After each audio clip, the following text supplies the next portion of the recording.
and the passion. From then on, folks, the passion. He decided when he was growing up that he would start his own league, if you will, folks. Turned out, 6 years ago, he started it with his brother. There were 8 teams at the beginning, grew to 32. Today, 64 teams divided into 4 divisions. Yes, and all literally amateur. From cleaners to turnboys to CEOs, everybody plays every weekend, organized by my guest.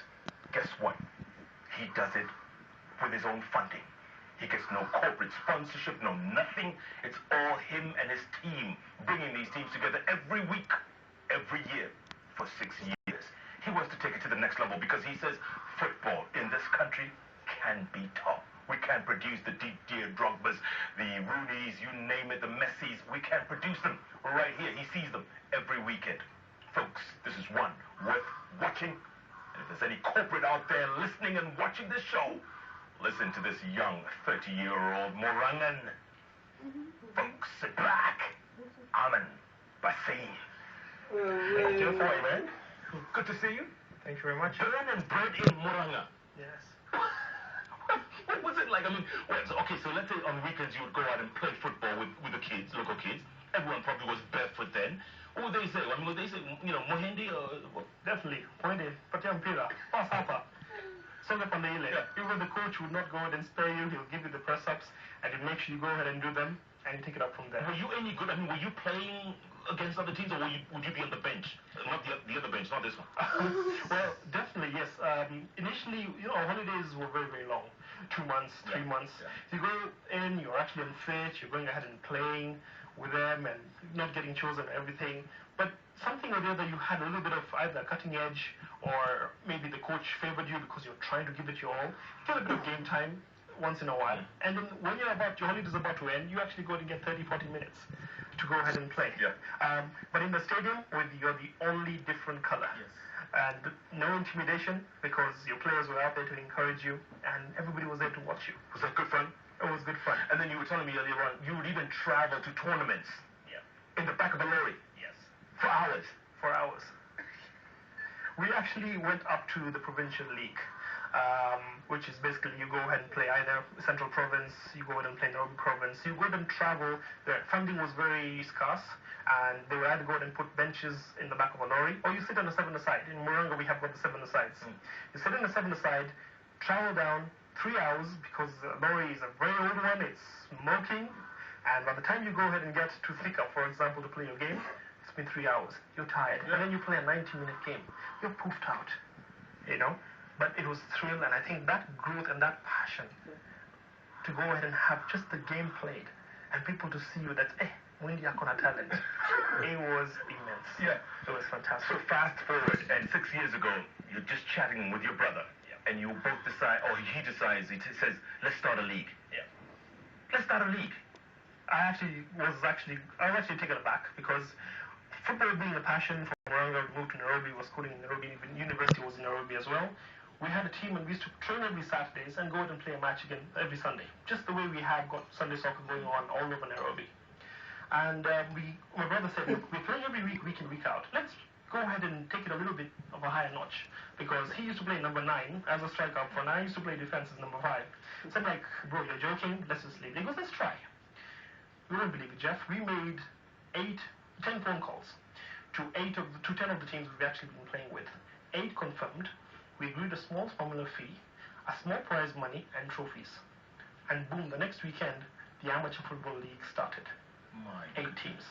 And you call this what? Left Foot Sports? Yes. That's the name of the company? Yes, Left Foot Sports. Okay, so it grew from 8 to 32 to 64. How is that divided? I mean, how, logistically, it must be an incredible nightmare. It is, but I think 6 years growth has allowed us to go ahead and have the patience as well as a learning process.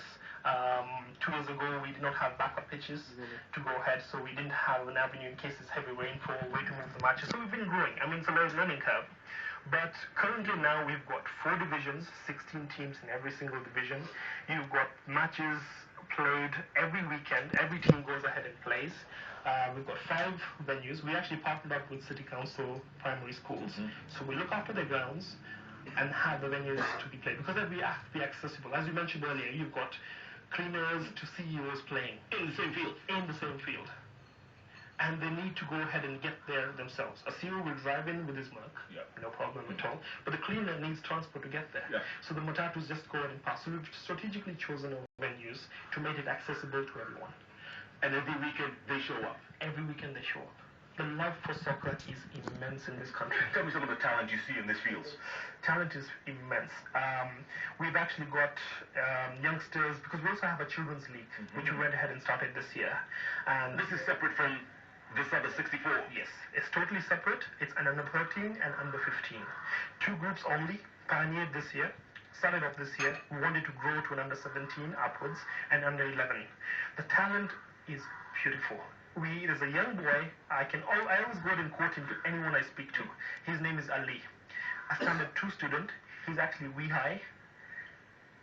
I've been watching him for the past 1 year, going ahead and playing. He can do a flip over the back of his head and go ahead and control the ball in front of him. And he's only 11 or 12 maybe. That's just one example I have to go ahead and give you. The amateur league, we've got a team in Division 2 called Madaraka United. They actually have come second this year. Sorry, correct me, third this year. One of the boys who's playing there, his name is Christian Malumbe. He's 17.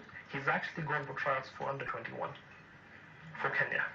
The league is providing the avenue for the talent to play consistently.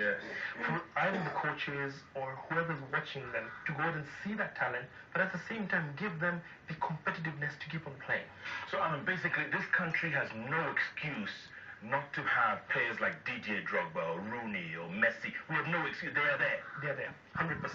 The only thing is that when you have raw talent, how to go ahead and nurture that talent and take it a step further. That's what we do not have. There's a disconnect. And that's what needs to be done. To get that connect, you take raw talent, go ahead and perhaps, I'll use the word, maybe cook it. You need to go ahead and cook it, give it the strength, endurance, tactics, training, all that needs to be put into place. And then test it.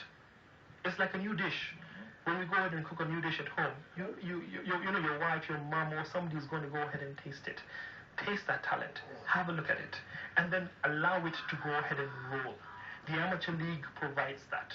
A best out of a player, you need a league format. And the other thing you were telling me, Aman, is the fact that ex-professionals who have nowhere to go, they've reached the age of whatever, 36, 37, 38, they've nowhere else to go, they're coming into this league. Yeah. I mean, one of our flagship teams was Tuskawaze. They play every weekend. 3 years ago, they actually went ahead and called us and said they'd like to go ahead and play. These people are above 45, average age is 45, but they want competitiveness. We Kenyans love competition. You need that bit of spice. Never friendly every time. Go ahead and play. So they go ahead and called us and said, we'd like to go ahead and play. We're not currently playing professionally anywhere, and we're playing, and they're playing. Our league is multicultural. There's no age barriers. Last year, the oldest player was 54. Wow. 54 And he's playing? He was playing. You have teams from the slums? Yes, we do. They are there. Do they come in kit? I mean, because obviously they have what? They can't be kitted. They can't afford boots and stuff. You see, the amateur league side, they do have some sort of sponsor or the other. Either be just kit and boots which is bought, or you actually have somebody going ahead and perhaps giving them as a donation. Like Kibera Stars. We've partnered up with them. Kibera Stars, their senior team is in Division 4. They have provided them with a kit and shoes. So they come and play. But the children's amateur league, some of the city council's primary school players don't even have shoes to go ahead and They have nothing. They have nothing. Except the passion. Except the passion. So, my goodness, this doesn't make sense because you have all these teams, all these players coming in every weekend, and yet there's no single corporate sponsor who can come in and say, hey guys, I think there's something good here. Yeah, I do not know why there's a gap between the two. Perhaps I've not been able to go and approach the right people in the corporates, or maybe they're just not seeing it, or maybe it's the wildebeest theory, which you were mentioning to me the other day when we were having a cup of coffee. We're waiting for somebody to go ahead and plunge in. And everyone else will plunge in. Exactly. You name two big corporates, they're there. Safaricom is in my league. They are. Consolidated Bank is in my league. On their own. On their own. Sponsoring their own little team. Their own little team. But not the bigger... Not the bigger picture. Yeah. You know? We've got Airtel there. We've got National Bank there. Orange, no, they're not going ahead and join in. You've got you. SR, Telecom, they're in the league. Yeah. Kenya Airways is in my league. So we've got big corporates in the league. They come, play, because the league is not only offering them an avenue for team building. It's not only going ahead and offering the value for CSR, but it's also business. NIC Bank are actually one of our flagship teams. They started with us 6 years ago. Honestly, between us, they've actually gone ahead and even opened up at least 500 accounts in these 6 years. Wow. You come, you meet somebody, you have a beer or have a soda after the game, get talking, come and open a savings account, my friend. Boom, it's there. So it's also offering business to be interacted on the field. Wow. How long does the league go on for? Another 1 week. A normal league, how long is it? From Feb till October. Wow.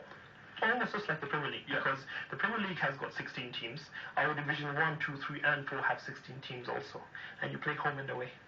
And then the leaders or the winners, they get a trophy? They get prize money, they get trophies, they get the recognition.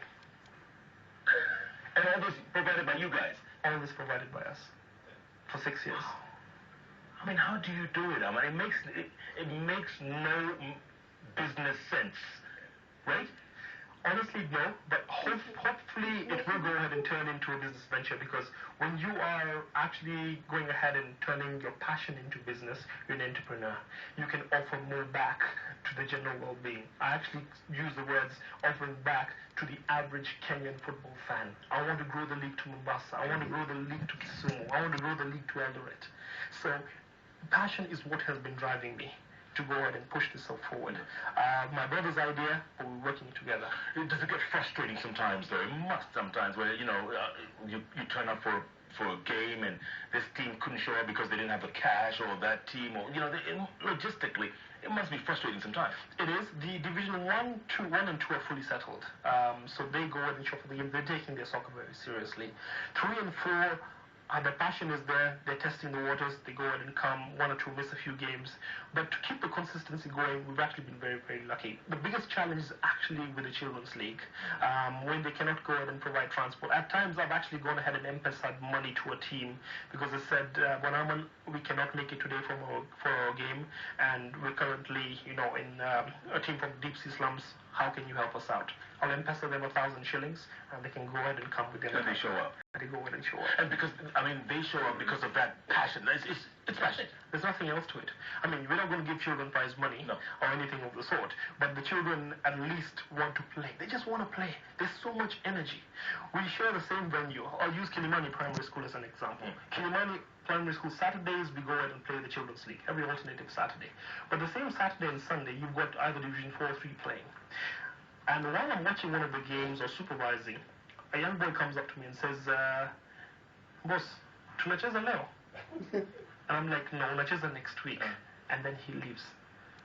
But he's come all the way. He's come all the way to go ahead and ask. Or they've finished the Saturday class and he's gone ahead and come to ask.